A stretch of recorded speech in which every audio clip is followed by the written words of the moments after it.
بسم اللہ الرحمن الرحیم۔ زیرو لینڈ کی تلاش، مصنف ابن صفی، عمران سیریز۔ ٹھنڈا سورج، چوتھا باب۔ ان کا تعلق 4 بڑے ممالک سے تھا اور وہ خود کو قیدی سمجھنے پر مجبور تھے، اور یہ بڑی عجیب بات تھی کہ چاروں اپنی اپنی حکومت کے محکمہ کار خاص سے تعلق رکھتے تھے۔ آئیون کارلوف اپنی حکومت کے خارجی امور برائے افریقہ و مشرق وسطیٰ کے شعبے کا سربراہ تھا۔ روجر فرینکلن دوسری بڑی طاقت کے اتحادیوں کی دیکھ بھال کے محکمہ کا انچارج تھا، اور تیسرا زول رومے اس ملک سے تعلق رکھتا تھا جو دونوں کیمپوں کے حواریوں کے ہاتھ اپنا اسلحہ انتہائی لاتعلقی سے فروخت کر دینے کا ماہر سمجھا جاتا تھا، اور چوتھا سر ٹامس ڈگبی اس ملک کی سیکرٹ سروس کا سربراہ تھا جو نہایت امن پسندی کے ساتھ تیسری جنگ کا منتظر تھا، لیکن ساتھ ہی اس کے لیے بھی کوشاں تھا کہ تیسری جنگ یورپ کی بجائے ایشیا اور افریقہ میں لڑی جائے، چونکہ دوسری جنگ عظیم کے بعد دنیا کے بیشتر حصے سے اس کی چودراہٹ ختم ہو گئی تھی۔ بہرحال اب یہ چاروں قیدی تھے، مگر کس کے؟ اس کے فرشتوں کو بھی علم نہیں تھا۔ آئیون کارلوف اپنے ملک کے شمالی برفستان میں سفید ریچھوں کا شکار کھیل رہا تھا کہ اچانک اس کی پارٹی کو برف کے طوفان نے آ لیا۔ پارٹی کے لیے یہ کوئی ایسی انوکھی بات نہیں تھی، اس کے پاس ایسا سامان موجود تھا جس کی مدد سے وہ اس دشواری کا مقابلہ کر سکتے، لیکن ہوا یہ کہ وہ سامان کو اپنے بچاؤ کے لیے استعمال ہی نہ کر سکے۔ جتنی دیر میں کچھ کرنے کے قابل ہو سکتے، شانوں تک برف میں دفن ہو چکے تھے۔ دوبارہ ہوش میں آنے پر آئیون کارلوف نے خود کو نیم گرم سی فضا میں محسوس کیا تھا۔ پارٹی کے بعض افراد کو آوازیں دی، لیکن پھر بستر کی نرمی کا احساس ہوتے ہی اٹھ بیٹھا۔ تھوڑی ہی دیر بعد اسے معلوم ہو گیا تھا کہ وہ اس کمرے سے باہر نہیں نکل سکتا۔ روجر فرینکلن تہتام آنے سے قبل اپنی ایک گرل فرینڈ کے ساتھ رنگ رلیاں منا رہا تھا۔ وہ ٹی وی کی اداکارہ تھی اور اسے علم تھا کہ روجر فرینکلن شادی شدہ ہے، اس لیے وہ خود بھی محتاط رہتی تھی اور دونوں پبلک مقامات پر آپس میں بے تکلف نہیں ہوتے تھے۔ روجر فرینکلن نے یہ اپارٹمنٹ اسی کے لیے خریدا تھا کہ اپنے ماحول سے الگ رہ کر کچھ وقت گرل فرینڈ کے ساتھ گزار سکے، تو وہ اس وقت جام پر جام لنڈھا رہا تھا، اور اس کی گرل فرینڈ بھی سرمستی کے عالم میں ناگفتہ حالت سے گزر رہی تھی کہ کسی نے عقب سے روجر فرینکلن کی گردن پر ہاتھ مارا، اور اس کی آنکھوں میں پہلے ہی سے چھائی ہوئی دھندلاہٹیں گہری تاریکی میں تبدیل ہو گئیں، اور جب دوبارہ ہوش آیا تو منظر بدل چکا تھا۔ نہ وہ اپارٹمنٹ تھا اور نہ محبوبہ دل نواز کا قرب۔ گو بستر آرام دہ تھا، لیکن اسے جلد ہی معلوم ہو گیا کہ اب وہ کسی کا قیدی ہے۔ زول رومے کو اطلاع ملی تھی کہ اس کے ملک کے دارالحکومت میں آرٹسٹوں کی جو بھیڑ پائی جاتی ہے، اس میں کچھ غیر ملکی جاسوس گھس آئے ہیں، اور انہوں نے وہاں کی سیاہ فام آبادی کو کارگاہ بنا لیا ہے۔ پہلے تو ماتحتوں سے اس سلسلے میں کام لیا تھا، لیکن جب یہ معلوم ہوا کہ آرٹسٹوں کی اس بھیڑ میں کئی خوبصورت لڑکیاں بھی پائی جاتی ہیں، تو پھر یہی مناسب سمجھا کہ خود ہی ان معاملات کو دیکھے۔ اس طرح یہ مسئلہ ٹاپ سیکرٹ کے شعبے میں داخل ہو گیا۔ آرٹ کے دل دادا ایک معزز آدمی کی حیثیت سے ان کے درمیان پہنچا، کچھ تصویریں خریدیں، اور پھر بعض آرٹسٹوں کے مداحوں کے حلقے میں شامل ہو گیا کہ یہ ساری آرٹسٹ لڑکیاں تھیں۔ انہی میں سے ایک نے ایک رات اسے اتنی پلا دی کہ ذہن کے کینوس پر سیاہی پھر گئی۔ اس کے بعد اجالا ہوا تو وہ بھی کسی کا قیدی تھا۔ سر ٹامس ڈگبی گھوڑوں کا شوقین تھا، لہذا ایک عدیم المثال گھوڑے کے چکر میں مارا گیا۔ اس وقت وہ اپنے ملک میں نہیں تھا، بلکہ افریقہ کے ایک ملک میں گھوڑ دوڑ دیکھنے گیا تھا۔ وہاں ایک گھوڑا بے حد پسند آیا اور وہ اسے ہر قیمت پر حاصل لینے کے چکر میں پڑ گیا۔ کچھ لوگ گھوڑے کے مالک سے معاملہ طے کرانے کے لیے کہیں لے گئے، اور پھر اسے اپنے ہوٹل واپس آنا نصیب نہ ہوا، وہ بھی کسی کا قیدی بن گیا۔ یہ چاروں الگ الگ قیدی بنائے گئے اور پھر انہیں یکجا کر دیا گیا۔ چاروں ہی کسی نہ کسی طرح ایک دوسرے سے واقف تھے۔ یکجا ہونے سے قبل ہر ایک یہی سوچتا رہا تھا کہ وہ مخالف کیمپ کے آدمیوں کے ہتھے چڑھ گیا ہے، لیکن یکجا ہوتے ہی یہ متحیر ہو گئے۔ سر ٹامس نے کہا، کیا ہم پانچویں طاقت کے قیدی ہیں؟ پانچویں طاقت صرف میرے سلسلے میں اس حد تک جا سکتی ہے، تمہارے لیے نہیں، آئیون کارلوف نے کہا۔ اوہ، ہوگا کچھ، دیکھا جائے گا۔ روجر فرینکلن نے اپنی روایتی لاپرواہی کا اظہار کیا، لیکن زول رومے جو بہت زیادہ سنجیدہ نظر آ رہا تھا سر کو منفی جنبش دے کر بولا، نہیں، پانچویں طاقت سرد جنگ میں شامل نہیں ہے۔ یہ بھی درست ہے، کارلوف نے پرتفکر لہجے میں کہا، اور پھر اشتباہ آمیز نظروں سے روجر فرینکلن کی طرف دیکھنے لگا۔ فرینکلن نے اسے گھورتے ہوئے پوچھا، یہ بھی درست ہے، لیکن میرے دوست، جو کچھ میں سوچ رہا ہوں اسے قبل از وقت زبان پر نہیں لانا چاہتا۔ کارلوف پھیکی سی مسکراہٹ کے ساتھ بولا، گویا ہمارے ہی بارے میں کچھ سوچ رہے ہو۔ کیا غلط سوچ رہا ہوں؟ کیا تمہارا قدم درمیان میں ہو اور کسی ڈرامے کو خارج از امکان قرار دے دیا جائے؟ کارلوف نے تنزیہ لہجے میں کہا، نانسنس، حماقتیں نانسنس ہی کہلاتی ہیں۔ کارلوف بولا، کیا مطلب؟ اب مطلب کیا بتاؤں؟ تم لوگ سائنسدان تو اعلیٰ درجے کے پیدا کر رہے ہو، لیکن ڈپلومیٹ تیسرے درجے کے پیدا کر رہے ہو، اور ہم ہر جگہ تمہاری تھرڈ ڈپلومیسی سے فائدہ اٹھاتے ہیں، یعنی اپنے احمقانہ منصوبوں پر انرجی اور کرنسی تم ضائع کرتے ہو اور میدان ہمارے ہاتھ رہتا ہے۔ اس کا اس معاملے سے کیا تعلق؟ روجر فرینکلن نے کسی قدر تیز ہو کر کہا، یہ بھی کسی قسم کا احمقانہ منصوبہ ہی ہو سکتا ہے۔ کارلوف نے کہا، یعنی تم کھلم کھلا ہمیں الزام دے رہے ہو؟ روجر فرینکلن مٹھیاں بھیج کر چیخا۔ پلیز پلیز، سر ٹامس دونوں ہاتھ اٹھا کر درویشانہ انداز میں بولا، فی الحال جو کچھ بھی ہے پردے کے پیچھے ہے، کیا ساتھ کو جھگڑے کا گھر بنانے سے کیا فائدہ؟ ٹھیک ہے، ذاتیات میں نہ الجھنا چاہیے، زول رومے بولا۔ چاروں عمر کے لحاظ سے 50 سے اوپر ہی رہے ہوں گے، لیکن صحت کے معاملے میں جوانوں پر بھی سبقت لے گئے تھے۔ آئیون کارلوف خاموش تو ہو گیا تھا، لیکن اس کی آنکھوں میں ناگواری کا تاثر موجود تھا۔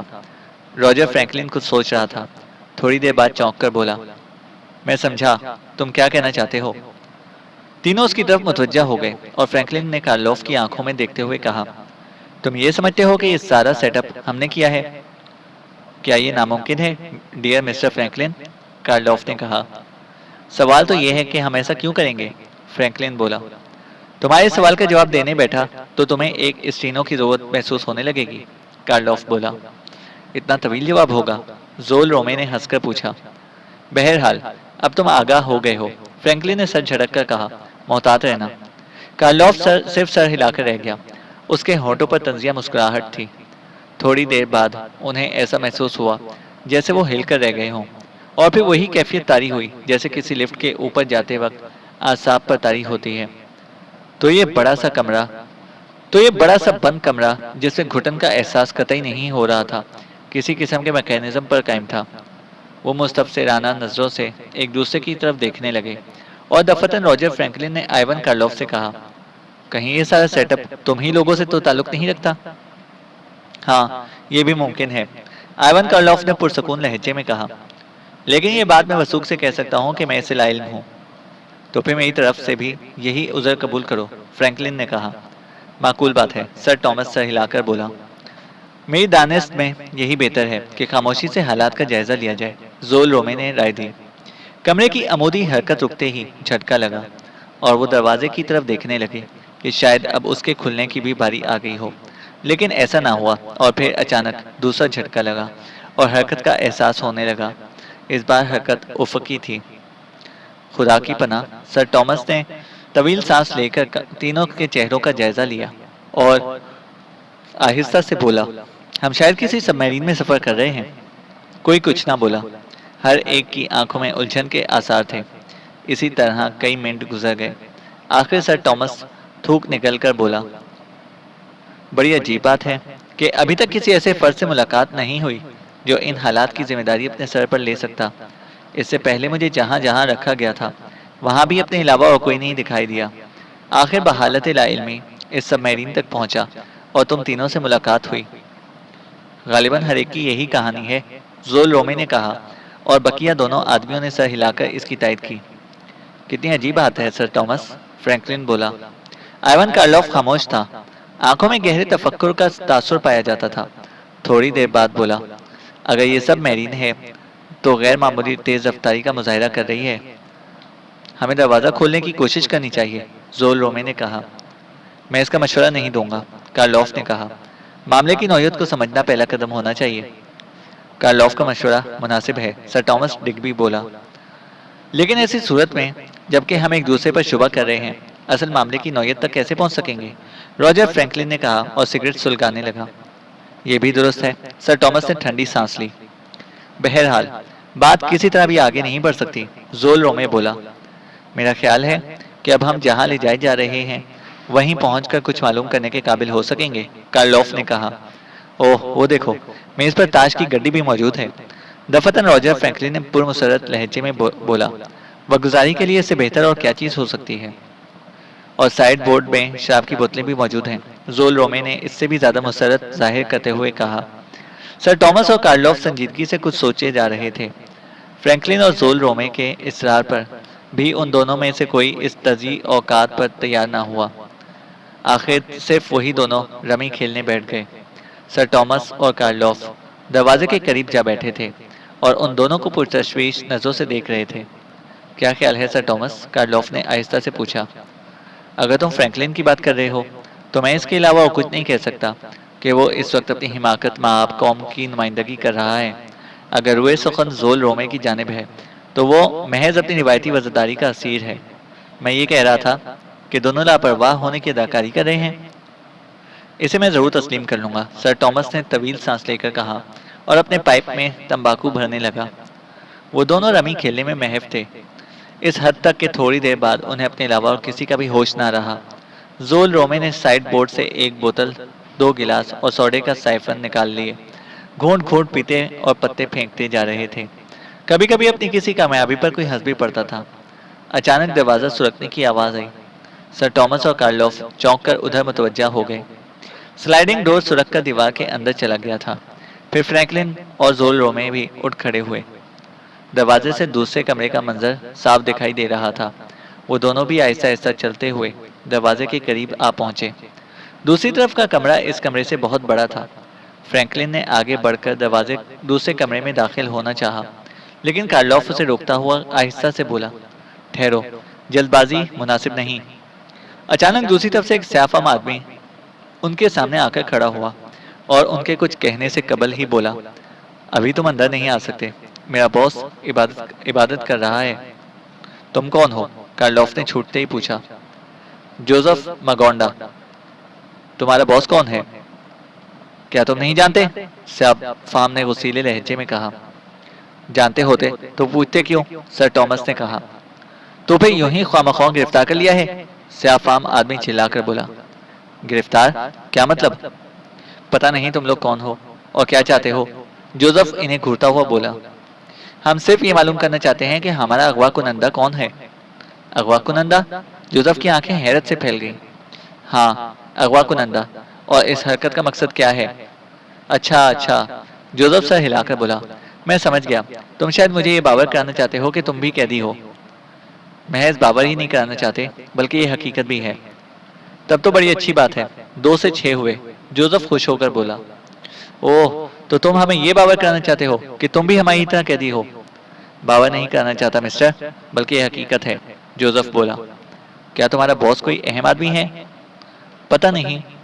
کیا نام ہے اور کس ملک سے تعلق رکھتا ہے؟ اگر وہ مناسب سمجھے گا تو خود ہی بتا دے گا، جوزف نے کہا۔ کتنی دیر میں عبادت کر چکے گا؟ اس کے موڈ پر منحصر ہے۔ اتنے میں فرینکلن نے اپنے کھڑے ہونے کا زاویہ بدل کر کمرے میں جھانکا اور متحیرانہ انداز میں پلکیں جھپکا کر رہ گیا۔ پھر اس نے دوسروں کو بھی اس جانب متوجہ کرانے کی کوشش کی۔ انہوں نے ایک آدمی کو ایک گوشے میں سر کے بل کھڑے دیکھا۔ باس، جوزف نے آہستہ سے تعارف کراتے ہوئے کہا، عبادت کر رہے ہیں۔ کس نسل اور مذہب سے تعلق رکھتا ہے؟ سر ٹامس نے پوچھا۔ میں نے آج تک معلوم کرنے کی کوشش نہیں کی، جوزف بولا۔ کس ملک سے تعلق ہے؟ میں تنزانیہ کا باشندہ ہوں اور باس اپنے بارے میں خود ہی بتائے گا، جوزف بولا۔ تم نہیں جانتے؟ خدا ہی جانے کہ میں کیا کیا نہیں جانتا، جوزف نے ٹھنڈی سانس لے کر کہا۔ پھر اچانک تیور بدل کر بولا، دیکھو مسٹر، اگر ہم تم لوگوں کے قیدی ہیں تو ہمیں اپنا شکریہ ادا کرنے کا موقع دو۔ کس بات کا شکریہ؟ یہاں ہمیں کوئی تکلیف نہیں ہے، خصوصیت سے اس کا تو بہت بہت شکریہ کہ تم نے مجھے شراب کی تکلیف نہیں ہونے دی، جوزف نے کہا۔ کیوں بکواس کیے جا رہے ہو؟ اسی گوشے سے آواز آئی جہاں وہ آدمی سر کے بل کھڑا تھا۔ دفتن وہ سیدھا کھڑا ہو کر انہیں چندھیائی ہوئی آنکھوں سے دیکھنے لگا۔ کیا ہم اندر آ سکتے ہیں؟ سر ٹامس نے اس سے پوچھا۔ یقیناً، ضرور، مجھے بے حد خوشی ہوگی، جواب ملا۔ وہ چاروں سے غور سے دیکھ رہے تھے، لیکن انہیں اس کے چہرے پر حماقت مہابی کے علاوہ اور کچھ بھی دکھائی نہ دیا۔ ایسا معلوم ہوتا تھا جیسے کسی بھی لمحے انہیں وہیں چھوڑ کر بھاگ کھڑا ہوگا۔ تم کس طرح قیدی بنائے گئے تھے؟ سر ٹامس نے اس سے پوچھا۔ تم انگریز معلوم ہوتے ہو، اجنبی نے کہا۔ تمہارا خیال درست ہے، لیکن تم اپنی قومی روایت سے ہٹ گئے۔ کیا مطلب؟ تعارف کے بغیر ہی گفتگو شروع کر دی، اجنبی بولا۔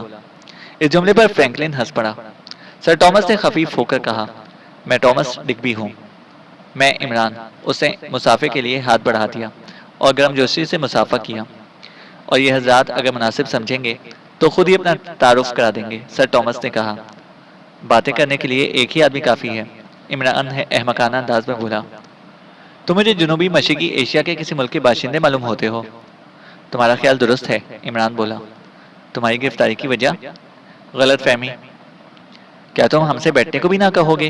دفتن فرینکلن بولا۔ میں ایسی قوم سے متعلق ہوں جو تعارف کے بغیر ہی سب کچھ کر دیتی ہے۔ شکل ہی سے ظاہر ہے، عمران مسکرا کر بولا اور کرسیوں کی طرف اشارہ کر کے بولا، جو جس جگہ چاہے بیٹھ جائے، مجھے کوئی اعتراض نہ ہوگا۔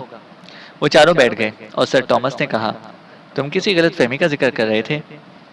غلط فہمی؟ ہاں، محض غلط فہمی کی بنا پر۔ وہ چٹانیں نہیں تھیں جن کے قریب میں نے اپنی موٹر بوٹ ٹوکنے کی کوشش کی تھی، عمران بولا۔ تمہاری بات میری سمجھ میں نہیں آئی، سر ٹامس بولا۔ کشتی روک کر ہم ان چٹانوں پر اتر گئے، کچھ دیر بیٹھے اور پھر چلنے کو ہوئے تو ان چٹانوں نے تیرنا شروع کر دیا۔ تیرنا شروع کر دیا؟ ہاں، بہت تیزی سے۔ اور پھر ہم دونوں ان چٹانوں سے لڑکتے ہوئے ایک بہت بڑے ہال میں جا گرے۔ وہاں سے ہمیں اس کمرے میں منتقل کر دیا گیا، عمران نے کہا۔ بہت زیادہ نشے میں تو نہیں تھے؟ فرینکلن نے ہنس کر کہا۔ یہ رہا ہوگا، میں تو نہیں پیتا۔ پیتا ہی نہیں ہوں، عمران نے جوزف کی طرف اشارہ کر کے بڑی معصومیت سے کہا۔ خیر، کسی طرح بھی ہوا ہو، لیکن تم بہرحال قیدی ہو، سر ٹامس نے کہا۔ لیکن قیدیوں سے اتنا اچھا سلوک تو نہیں کیا جاتا۔ ہمیں یہاں کوئی تکلیف نہیں ہے، عمران نے کہا۔ گویا تم یہ کہنا چاہتے ہو کہ قیدی نہیں بلکہ کسی کے مہمان ہو، فرینکلن نے پوچھا۔ مہمان ہی سمجھنے کو دل چاہتا ہے۔ بہرحال مہمان جو کوئی بھی ہو، اس نے مجھے زندگی کی الجھنوں سے نجات ضرور دلا دی ہے۔ یہ کلوٹا میرا ملازم ہے، اس کے لیے روزانہ 6 بوتلیں فراہم کرنی پڑتی تھیں، لیکن اب اس فکر سے بھی نجات مل گئی، عمران نے کہا۔ کبھی میزبانوں کا بھی کوئی آدمی نظر آیا؟ زول رومے نے پوچھا۔ نہیں، سب کچھ بٹن دبانے سے فراہم ہو جاتا ہے۔ ناشتے کے لیے بٹن دباؤ، ناشتے کی ٹرے سلگتی چلی آتی ہے۔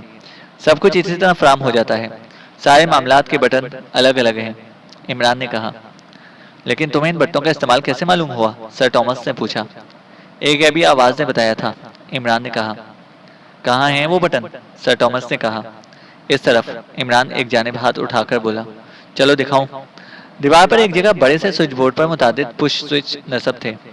یہ دیکھو، اب میں ایک ٹھنڈا گلاس پانی طلب کرنے جا رہا ہوں، عمران نے کہہ کر ایک پش سوئچ پر انگلی رکھ دی۔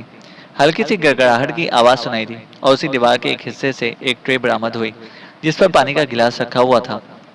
تم میں سے کسی کو ضرورت ہے ٹھنڈے پانی کی یا میں ہی پی جاؤں؟ عمران نے ایک کا چہرہ دیکھ کر سوال کیا۔ کوئی کچھ نہ بولا۔ آخر وہ خود ہی گلاس اٹھا کر چڑھا گیا۔ کیا تمہارے کمرے میں ایسے بٹن نہیں ہیں؟ جوزف نے سوال کیا۔ نہیں، سر ٹامس بولا۔ تب تو شاید تمہاری ضروریات ابھی اسی کمرے سے پوری ہوں گی۔ یقین نہیں آتا کہ تم ہمارے میزبان ہی کے آدمیوں میں سے تو نہیں ہو، آئیون کارلوف پہلی بار بولا۔ سوال یہ ہے کہ تمہاری یہ رائے میرا کیا بگاڑ سکتی ہے، عمران نے مسکرا کر کہا۔ جو تمہارا دل چاہے سمجھتے رہو، مجھ پر جو گزری تھی کہہ سنائی۔ اور تمہیں سے کوئی پریشانی نہیں ہے؟ پریشانی اس وقت ہوتی ہے جب یہ لوگ مجھ سے مزدوری کرواتے اور 2 وقت کی روٹیاں تھما دیتے۔ یہاں تو ایش ہی ایش ہے۔ خوب یاد آیا، ایک بٹن نصیحتوں کا بھی ہے، عمران نے کہا۔ اچھا، فرینکلن نے مضحکانہ اظہار تحیر کے ساتھ کہا۔ ذرا دبانا تو وہ بٹن بھی۔ عمران نے پھر ایک پش سوئچ پر انگلی رکھ دی۔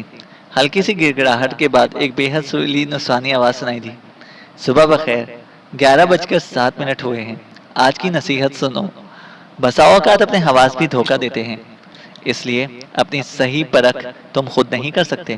بہتر یہی ہے کہ تم اسے آنے والی نسلوں پر رکھ چھوڑو، وہی اس کا فیصلہ کر سکیں گی کہ تم کھرے تھے یا کھوٹے۔ خدا حافظ۔ تم نے دیکھا؟ عمران ان کی طرف مڑ کر بولا۔ کیوں بھائی، عورت کا بھی کوئی بٹن ہے یا نہیں؟ زول رومے نے ہنس کر پوچھا۔ یعنی گرل فرینڈ کا؟ ہاں، میں یہی پوچھ رہا ہوں کہ کوئی بٹن دبانے سے عورت بھی برآمد ہو سکتی ہے یا نہیں؟ بالکل ہے، عمران سنجیدگی سے بولا، لیکن میں اسے دبانے کی ہمت خود میں نہیں پائی۔ کیوں؟ فرینکلن نے شرارت آمیز مسکراہٹ کے ساتھ پوچھا۔ پتہ نہیں کس قسم کی نکلے گی۔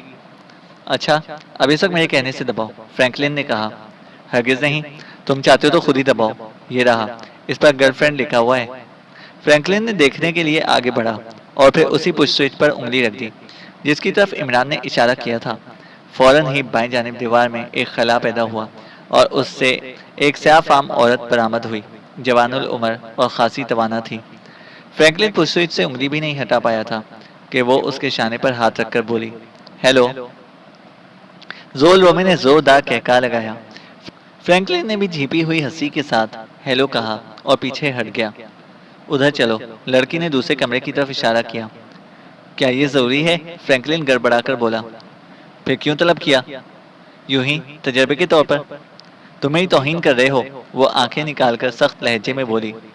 ایسی کوئی بات نہیں، تم جا سکتی ہو، فرینکلن نے کہا۔ اب واپسی ناممکن ہے، وہ عورت بولی۔ کیا مطلب؟ فرینکلن بولا۔ جب تک میں زندہ ہوں تمہیں میرے ساتھ رہنا ہوگا، اس عورت نے کہا۔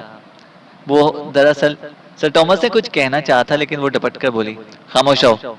سر ٹامس برا سا منہ بنا کر رہ گیا اور وہ فرینکلن کا ہاتھ پکڑ کر دوسری کمرے کی طرف کھینچنے لگی۔ یہ نامناسب ہے، زول رومے تھوک نگل کر بولا۔ تم بھی اپنے کام سے کام رکھو۔ لڑکی اس پر الٹ پڑی۔ میں معافی چاہتا ہوں، فرینکلن اس سے ہاتھ چھڑانے کی کوشش کرتا ہوا بولا۔ طاقت دکھاؤ گے؟ وہ اس کے ہاتھ پر اپنی گرفت مزید مضبوط کرتی ہوئی بولی۔ یہ کیا ہو رہا ہے؟ زول رومے دونوں کے درمیان آنے کے لیے آگے بڑھا ہی تھا کہ جوزف جھپٹ کر راہ میں حائل ہو گیا۔ کیا بات ہے؟ زول رومے اسے گھورتا ہوا بولا۔ ایک عورت کے مقابلے میں دو مرد اچھے نہیں لگیں گے مسٹر، جوزف نے کہا۔ ہٹ جاؤ، وہ ٹھیک کہہ رہا ہے موسیو زول رومے، آئیون کارلوف بولا۔ تم دخل مت دو۔ زول رومے جوزف کو قہر آلود نظروں سے دیکھتا ہوا پیچھے ہٹ گیا۔ ان دونوں کے درمیان کشمکش جاری تھی۔ دفعتاً لڑکی نے فرینکلن کو کمر پر لاد کر پٹک دیا۔ یہ زیادتی ہے، سر ٹامس بول پڑا۔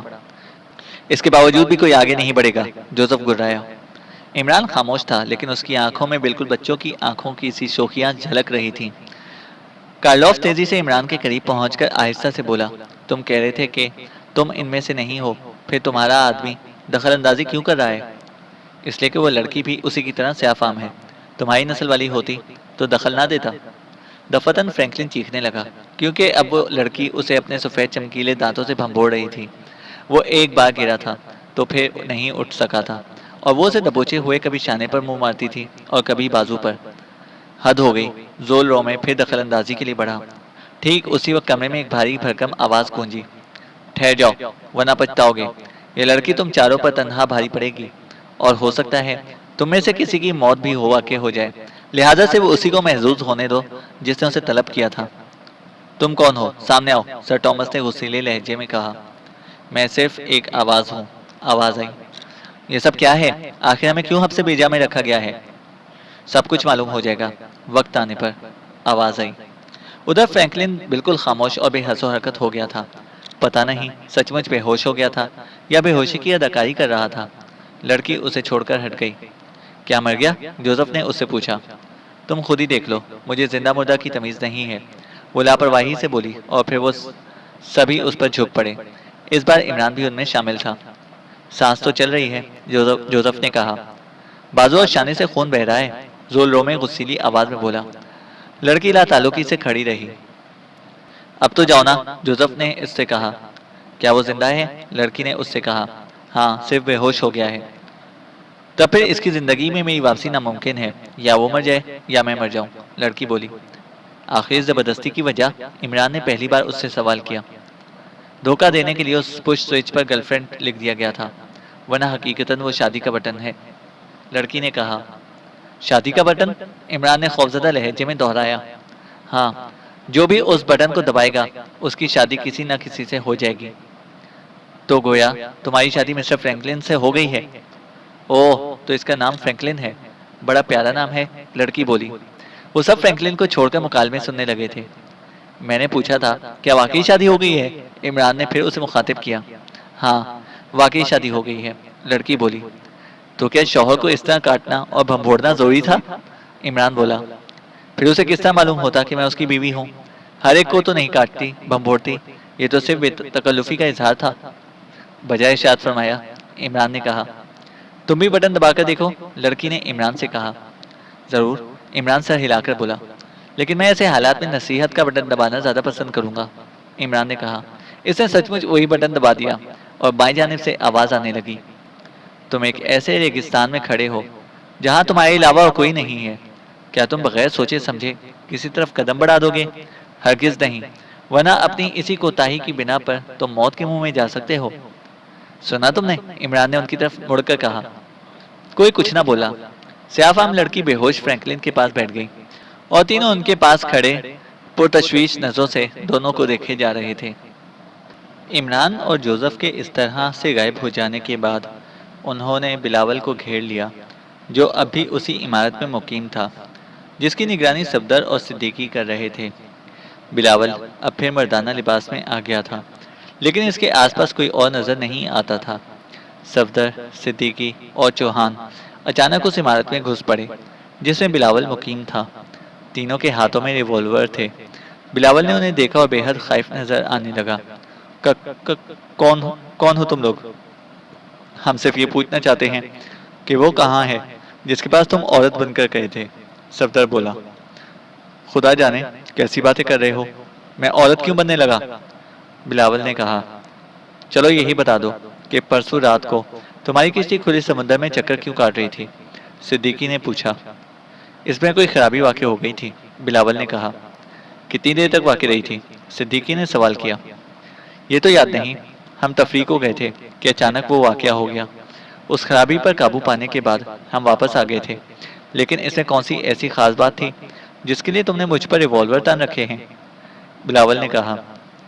تمہاری اس حرکت کی اطلاع عمران کو دی گئی تھی اور وہ جوزف کے ساتھ چل پڑا تمہاری خیریت دریافت کرنے کے لیے، چوہان نے کہا۔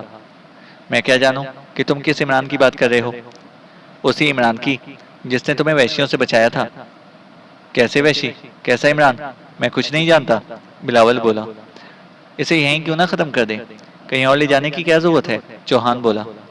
لاش یہیں پڑی رہ جائے گی، بدبو پھیلے گی چاروں طرف، صدیقی نے کہا۔ تم لوگ کیسی باتیں کر رہے ہو؟ بلاول گھوٹی گھوٹی سی آواز میں بولا۔ پچھلی رات تم نقلی داڑھی لگا کر عمران کے فلیٹ کے آس پاس منڈلا رہے تھے، صفدر بولا۔ اوفو، تو اس آدمی کی بات کر رہے ہو؟ دفتن بلاول نے پلٹا کھایا۔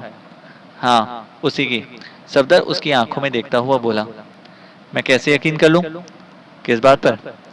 کہ تم لوگ اسی کے آدمی ہو، بلاول نے کہا۔ میں نے پوچھا تھا کہ تم پچھلی رات اس کے فلیٹ کے آس پاس کیوں منڈلا رہے تھے؟ یہ میں صرف اسی کو بتاؤں گا۔ اگر تم اس کے آدمی ہو تو مجھے اس کے پاس لے چلو، بلاول نے کہا۔ کیا میں تمہارے دماغ کی کوئی نئی کھڑکی کھول دوں؟ چوہان نے آنکھیں نکال کر بولا۔ ہم تم میں سے اس کا پتہ پوچھنے کے لیے آئے تھے اور تم کہہ رہے ہو کہ تمہیں اس کے پاس لے چلیں؟ تو کیا واقعی وہ غائب ہو گیا ہے؟ بلاول بولا۔ وہ اسے صرف گھورتے رہے، کچھ بولے نہیں۔ یقین کرو، بلاول بھرائی ہوئی آواز میں بولا، میں نہیں جانتا کہ وہ کہاں ہے۔ میں کہتا ہوں اسے گولی مار دو، ہمارے پاس اور بھی ذرائع ہیں۔ ٹھہرو، میری بات سنو، بلاول دونوں ہاتھ اٹھا کر بولا۔ کیا تم لوگ اس کے سارے معاملات سے واقف ہو؟ ضروری نہیں ہے، ہم اتنا ہی جانتے ہیں جتنا جاننا ہمارے لیے ضروری ہوتا ہے۔ کیا اس نے تمہیں متحرک چٹانوں کے بارے میں بتایا تھا؟ اب اڑنے کی کوشش کر رہے ہو؟ صفدر نے آنکھیں نکالی۔ میری بات کا جواب دو، بلاول بولا۔ نہیں، متحرک چٹانوں سے تمہاری کیا مراد ہے؟ سمندر میں کسی جگہ اچانک ابھرنے والی چٹانیں جو حرکت بھی کرتی ہیں، بلاول نے کہا۔ اب یہ پاگل پن کا ڈھونگ رچائے گا، چوہان نے کہا۔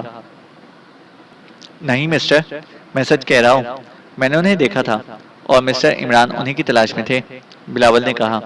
بکواس، میری سمجھ میں نہیں آتا کہ کیا کروں، مجھے وہ بالکل تنہا چھوڑ گئے ہیں، اب کوئی بھی نہیں دکھائی دیتا۔ کن کی بات کر رہے ہو؟ جنہوں نے مجھے آلائے کار بنایا تھا، بلاول بولا۔ ان میں سے کسی ایک کا نام بتاؤ تاکہ ہم تمہارے سچ یا جھوٹ کا اندازہ لگا سکیں۔ وان بروف کا نام سنا ہے؟ بلاول بولا۔ ہاں، وہ کہاں ہے؟ چوہان جلدی سے بولا۔ اب وہ کہیں بھی نہیں ہے، وہ اور اس کے دوسرے آدمی اب نہیں دکھائی دیتے۔ پہلے کہاں تھے؟ اسی عمارت میں، وہ مجھے تنہا چھوڑ گئے ہیں۔ تو اسی نے تمہیں عورت کے روپ میں عمران کے پاس بھیجا تھا؟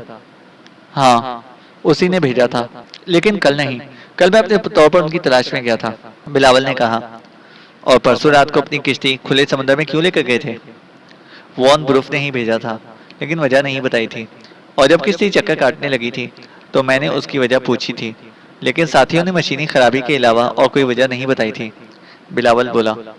وان بروف نے تمہیں عمران کے پاس کیوں بھیجا تھا؟ اس نے کہا تھا کہ مسٹر عمران کو ہر حال میں متحرک چٹانوں تک پہنچنا ہے، تم جاؤ اور اس سے ملتے رہو، اس پر یہ ظاہر کرنا کہ تم نے میرے خوف سے عورت کا بھیس بدلا ہے، بلاول نے کہا۔ صفدر طویل سانس لے کر رہ گیا۔ کیا میری باتوں پر یقین نہیں آیا؟ بلاول کچھ دیر بعد بولا۔ کسی حد تک، صفدر نے سر ہلا کر کہا۔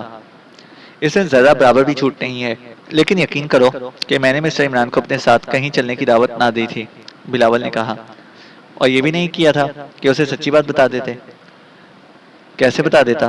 مجھے بھی اپنی جان بچانی تھی، اور پورے وثوق کے ساتھ کہتا ہوں کہ اگر وان بروف اور اس کے دوسرے ساتھی میری نظروں سے اوجھل نہ ہو گئے ہوتے تو اس کے بارے میں اب بھی کچھ نہ کہتا، خواہ تو میری کھالی کیوں نہ اتار دیتے، بلاول بولا۔ صفدر نے اپنے ساتھیوں کی طرف دیکھا اور سر ہلا کر رہ گئے۔ تو اب تم یہاں کیا کر رہے ہو؟ تو پھر کہاں جاؤں؟ ایک طرف وان بروف کا خوف ہے اور دوسری طرف تمہارا، میں تو کسی کے ساتھ بھی وفاداری نہ نبھا سکا۔ تمہیں ہمارے ساتھ چلنا ہے، صفدر نے کہا۔ کہاں؟ گھبراؤ نہیں، تمہیں سلاخوں کے پیچھے نہیں رکھا جائے گا، جہاں بھی رہو گے آرام سے رہو گے۔ تم ذرا میری بات سننا، چوہان نے صفدر کو الگ چلنے کا اشارہ کیا، اور وہ دونوں کمرے کے دوسرے سرے تک آ گئے۔ لیکن ہم اسے کہاں لے کر جائیں گے؟ چوہان نے اسے سوال کیا۔ عمران صاحب کے فلیٹ میں۔ ٹھیک ہے، چوہان سر ہلا کر بولا۔ میں سمجھا تھا شاید سائیکو مینشن۔ سوال ہی نہیں پیدا ہوتا، صفدر نے خشک لہجے میں کہا۔ ان لوگوں کا طریقہ کار میری سمجھ میں آ گیا ہے۔ یعنی؟ چوہان نے اسے غور سے دیکھتے ہوئے پوچھا۔ بلاول کو محض چارے کے طور پر استعمال کیا گیا تھا، وہ اچھی طرح جانتے تھے کہ عمران صاحب کو اس کی باتوں پر یقین نہیں آئے گا، اور وہ خود اس کی نگرانی کریں گے یا دوسروں سے کرائیں گے۔ زیادہ امکان خود انہی کی دلچسپی لینے کا تھا، اور یہی ہوا بھی۔ جیسے ہی صدیقی نے انہیں بلاول کے بارے میں اطلاع دی کہ وہ کھلے سمندر کی طرف گیا ہے، وہ خود نکل کھڑے ہوئے، اور پھر خدا جانے ان پر کیا گزری۔ یعنی تمہارا خیال ہے کہ وہ لوگ ہماری نگرانی کر رہے ہیں، اور اس کے لیے بلاول کو اعلی کار بنایا گیا ہے؟ نہ صرف میرا خیال ہے بلکہ حقیقت بھی یہی ہے، صفدر نے پرتفکر لہجے میں کہا۔ گویا انہیں ہمارے ہیڈ کوارٹر کی تلاش ہے؟ یقیناً، کیونکہ یہ نہ بھولنا چاہیے وہ عمران صاحب سے باؤل سوف کے نیگیٹو حاصل کرنا چاہتے تھے۔ ظاہر ہے کہ نیگیٹو ہیڈ کوارٹر ہی میں محفوظ ہوں گے۔ تب تو ہم سبھی خطرے میں ہیں، وہ ہم میں سے کسی کو بھی پکڑ کر تھرڈ ڈگری کا استعمال کر سکتے ہیں۔ تمہارا خیال درست ہے، اسی لیے صفدر کچھ کہتے کہتے رک گیا۔ کیا بات ہے؟ چوہانوں سے گھورتا ہوا بولا۔ ہم سے اس عمارت میں داخل ہونے کی غلطی سرزد ہو چکی ہے، صفدر بولا۔ کیا مطلب؟ اگر صحیح سلامت یہاں سے نکل سکے تو بڑی بات ہوگی۔ پہلے ہی کیوں نہیں سوچا تھا؟ چوہان بھرنا کر بولا۔ خیر دیکھا جائے گا، آؤ۔ وہ پھر بلاول کی طرف مڑتا ہوا بولا۔ صدیقی اب بھی اس پر ریوالور تانے کھڑا تھا۔ اچھا دوست، صفدر بلاول کی آنکھوں میں دیکھتا ہوا بولا، تو تم مسٹر عمران کے بارے میں کچھ نہیں جانتے؟ بلاول نے خاموشی سے نفی میں سر ہلا دیا۔ لہذا تمہیں ساتھ لے جانا بیکار ہے۔ نہیں، خدا کے لیے مجھے یہاں سے لے چلو، وہ خوفزدہ لہجے میں بولا۔ غیر ضروری ہے۔ میری سمجھ میں نہیں آتا کہ وہ کیا کرنا چاہتے ہیں، میں تو ان کے ہاتھوں اپنی موت کا منتظر تھا، بلاول نے کہا۔ بس تو پھر انتظار کرتے رہو۔ اچھی بات ہے، بلاول تھوک نکل کر بولا۔ میں تمہیں ایک اور خطرے سے آگاہ کرتا ہوں۔ سن لینے میں کوئی حرج نہیں، کہو کیا کہتے ہو؟ مسٹر عمران کے ساتھ ایک سفید فام عورت بھی تھی، کیا وہ بھی غائب ہو گئی ہے؟ نہیں، وہ فلیٹ میں موجود ہے۔ کیا مسٹر عمران نے تمہیں اس کے بارے میں کچھ بتایا تھا؟ بلاول نے پوچھا۔ بس اتنا ہی کہ وہ بھی تمہیں لوگوں میں سے ہے، لیکن میں نے اس سے پہلے اسے کبھی نہیں دیکھا، اس لیے یہ سوچنے پر مجبور ہوں کہ وان بروف کا کارخانہ بہت وسیع ہے۔ اس عورت کو یا تو جیل میں ڈال دو یا مسٹر عمران کے فلیٹ سے باہر نکال دو، ورنہ وہ کوئی تباہی لائے گی، بلاول نے کہا۔ اگر اسے تمہارے حوالے کر دیا جائے تو کیسی رہے؟ صدیقی نے ہنس کر پوچھا۔ سوال یہ ہے کہ کل تمہیں مسٹر عمران کی تلاش کیوں تھی؟ صفدر نے سوال کیا۔ اس عورت کے سلسلے میں بات کرنا چاہتا تھا، بلاول بولا۔ کیا بات کرنا چاہتے تھے؟ یہی کہ وہ اسے اپنے فلیٹ میں نہ رکھیں۔ کس بات کا خطرہ ہے اس سے؟ صفدر بولا۔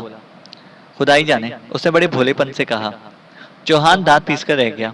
پتہ نہیں کیوں شروع ہی سے اس کا دل چاہتا رہا تھا کہ بلاول کے ہاتھ پیر توڑ کر رکھ دے۔ تو چلو، پھر دیر کیوں کر رہے ہو؟ اس نے صفدر سے کہا۔ دیکھو مجھے یہاں تنہا نہ چھوڑو، بلاول گڑ گڑایا۔ تمہاری ذمہ داری ہم پر تو نہیں ہے، صفدر بولا۔ اگر وان بروف نے مسٹر عمران پر قابو پا لیا تو پھر اب وہ مجھے بھی زندہ نہیں چھوڑے گا، بلاول بولا۔ اب تک کیوں چھوڑ رکھا تھا؟ بس صفدر نے پوچھا۔ میں کچھ نہیں جانتا مسٹر، وہ اپنے سر پر 2 ہتھڑ مار کر بولا۔ شاید اب پاگل ہو جاؤں۔ صفدر نے اپنے تینوں ساتھیوں کو روانگی کا اشارہ کیا اور خود بھی دروازے کی طرف بڑھ گیا۔ وہ تینوں عمارت سے نکلے چلے آئے۔ بڑی عجیب بات ہے، صدیقی نے کہا۔ ہمارے آس پاس کیا دور دور تک کوئی ایسا آدمی نظر نہیں آ رہا جس پر نگرانی کرنے والے کا شبہ کیا جا سکے۔ تم اس چکر میں نہ پڑو، صفدر بولا۔ میرا خیال ہے کہ اب ہم خلا میں ہاتھ پیر مار رہے ہیں۔ کیا مطلب؟ صدیقی نے کہا۔ انہوں نے اپنا مقصد حاصل کر لیا، ہماری اس سلسلے میں کوئی اہمیت نہیں ہے۔ تو پھر ہم کس سلسلے میں جھک مارتے پھر رہے ہیں؟ صدیقی بولا۔ وان بروف کی تلاش بہرحال جاری رکھنی ہے اور یہ دیکھنا ہے کہ کہیں وہ حضرت اس کے ہتھے تو نہیں چڑھ گئے۔ اور تم نے بلاول کے بیان پر بھی یقین کر لیا؟ صدیقی نے پوچھا۔ دراصل ایکس 2 کی طرف سے ایسی کوئی ہدایات نہیں ملی کہ ہم بلاول کو گرفتار کر لیں، صفدر نے کہا۔ صدیقی پھر کچھ نہ بولا۔ تھوڑی دور پیدل چل کر وہ برائٹ پوائنٹ تک پہنچے تھے جہاں کے ایک ہٹ میں ان کا قیام تھا۔ صفدر نے ٹیلی فون پر جولیا سے رابطہ قائم کیا۔ دوسری طرف سے فوراً ہی جواب ملا۔ جولیا جلے کٹے انداز میں کہہ رہی تھی، مرسیانہ عمران کے فلیٹ سے نکل کھڑی ہوئی ہے، نعمانی اس کی نگرانی کر رہا تھا، 4 گھنٹے ہو گئے ہیں، ابھی تک اس کی طرف سے کوئی اطلاع نہیں ملی۔ مرسیانہ پر کوئی پابندی نہیں تھی، صفدر بولا۔ سلیمان نے اطلاع دی ہے کہ پچھلی رات مرسیانہ نے پورے فلیٹ کو الٹ پلٹ کر رکھ دیا تھا، جولیا نے کہا۔ اس نے اسے روکا نہیں؟ صفدر نے پوچھا۔ دونوں سو رہے تھے، سلیمان کا خیال ہے کہ انہیں کسی نہ کسی طرح کوئی خواب آور چیز دی گئی تھی، ورنہ کم از کم اس وقت تو ان کی آنکھ ضرور کھل جاتی جب وہ خود ان کے کمرے کی چیزوں کو الٹ پلٹ کر رہی تھی۔ اوہ ٹھہرو، ہولڈ کرو، ٹرانسمیٹر پر اشارہ موصول ہوا ہے۔ صفدر نے طویل سانس لیا اور ریسیور کان سے لگائے کھڑا رہا۔ تھوڑی دیر بعد پھر جولیا کی آواز آئی۔ نعمانی نے اطلاع دی ہے کہ مرسیانہ موبائل میں ہے۔ کہاں؟ میں بھی موبائل ہی سے بول رہا ہوں، صفدر نے کہا۔ وہ روانوں کے کمرہ نمبر 22 میں مقیم ہے، کوئی آدھا گھنٹہ قبل اس نے وہ کمرہ حاصل کیا ہے۔ نعمانی کہاں ہے؟ صفدر نے پوچھا۔ موبائل ہی میں ہے، لیکن یہ نہیں بتایا کہ کہاں ہے۔ جولیا کی آواز آئی۔ کیا خیال ہے تمہارا؟ کیا اس نے باؤلدے صوف کے نیگیٹو عمران کے فلیٹ سے برآمد کر لیے ہوں گے؟ میں سوچ بھی نہیں سکتا کہ انہوں نے نیگیٹو اپنے فلیٹ میں کہیں رکھے ہوں گے، صفدر بولا۔ آخر کس بنا پر تم ایسا کہہ رہے ہو؟ جولیا نے کہا۔ سامنے کی بات ہے، انہیں تلاش کرنے والے سب سے پہلے فلیٹ ہی کا رخ کر سکتے ہیں۔ ہاں یہ بات تو ہے، لہٰذا انہیں فلیٹ میں رکھنے کا سوال ہی پیدا نہیں ہوتا، صفدر بولا۔ تب پھر وہ… بس فون پر بات نہ بڑھاؤ، صفدر نے کہا۔ اوہ مجھے کیا؟ جولیا نے کہا، اور پھر رابطہ منقطع ہونے کی آواز سن کر صفدر نے بھی ریسیور کریڈٹ پر رکھ دیا۔ چینل کو سبسکرائب کریں اور بیل آئیکن کو پریس کریں تاکہ ہماری ہر اپڈیٹ آپ کو بر وقت مل سکے۔